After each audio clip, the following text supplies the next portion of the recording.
Hey guys, I'm Eric Lin from HTC, and I'm here to show you a couple of my favorite features on the new T-Mobile G1 with Google. So, I don't know what you've seen, but one of the things that you can do is customize your home screen, not just with the normal wallpaper, but adding all sorts of shortcuts and widgets. If you look at the widgets that are available right now, we have clock, picture frame, and search. I already have a search widget up on my home screen. As you can see, the home screen is actually 3 different home screens. And one of the coolest things about the search widget as compared to search in the rest of the G1 is that it actually features Google Suggest. So that means that as you start typing, it goes out, checks and finds the most common searches for what you've typed so far, and then sends that back as suggestions. I found this out when I was actually talking about fast times at Ridgemont High with a friend of mine. So you can see that after just a few letters, we've already got fast times at Ridgemont High as a suggestion. If we tap on that, we're automatically going to open up a search for that in the browser.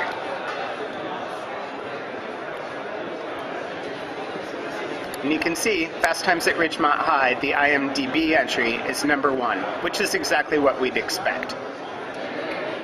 What else would be another favorite feature of mine? I think that one of the other neat settings is the fact that you actually have a pattern unlock instead of your typical numeric code. So it actually makes locking and unlocking your phone kind of fun.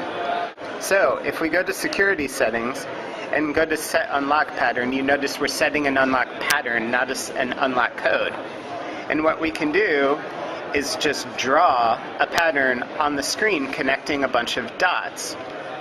If we click next, we can make up a pattern. So let's say we want to do that. Now we're going to have to do it again, confirm it, and that's now our lock pattern. So if we turn the screen off and hit the menu key, now we actually have to zoom around in a little pattern in order to unlock the phone. So let me give you a real quick hardware tour of the G1. On the front, as you can see, we have 5 buttons plus a trackball. Send and end key. The home, back, and menu key are all part of the Android operating system. And the trackball is there to navigate around with one-handed. However, since this is a touch screen, you can just use your finger to navigate around as well. At the top is the speaker, and now you can get a little look at it from the side. Volume keys are here, and you get to see the little chin on the device. There's a 3-megapixel camera and the speakerphone speaker on the back. The other side has the camera buttons so that when you're holding it in your hand, you actually use that just like you would a normal camera button. And then, of course, there's the keyboard underneath the hinge. Did you see the way the hinge actually swings away from the body on that? We think that's pretty cool. Keyboard has 5 rows so that you get a full row of number keys. Also notice that you actually get an @ key without having to press a function. Then, hidden into the design of the device is actually the SD card slot. So beneath a piece of plastic here is, trying to help you with the light, is the SD card. And then finally, on the bottom is the mini USB slot that also is what you're going to plug headphones into.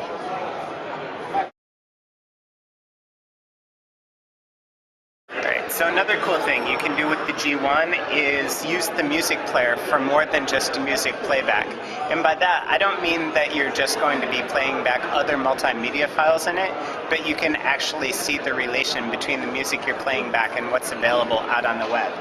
So if we take a look at the program, we can go into the music player, and this is our, right here we have the main screen, and you can see we have now playing. We have a CSS song playing, so we can start. If we go home, I want to leave the player just to show you that there's a little playback icon in the upper left-hand corner. Anything that happens in the upper left-hand corner means that there's a notification window for it. So if we pull down the notification shade, you can see that we've got the song playing, and if we tap on it, we're taken right to the player. Long presses on Android are equivalent to contextual menus. If we long press on either the name of the band, CSS, the album name, or the song name, then we're going to get a contextual menu along with that.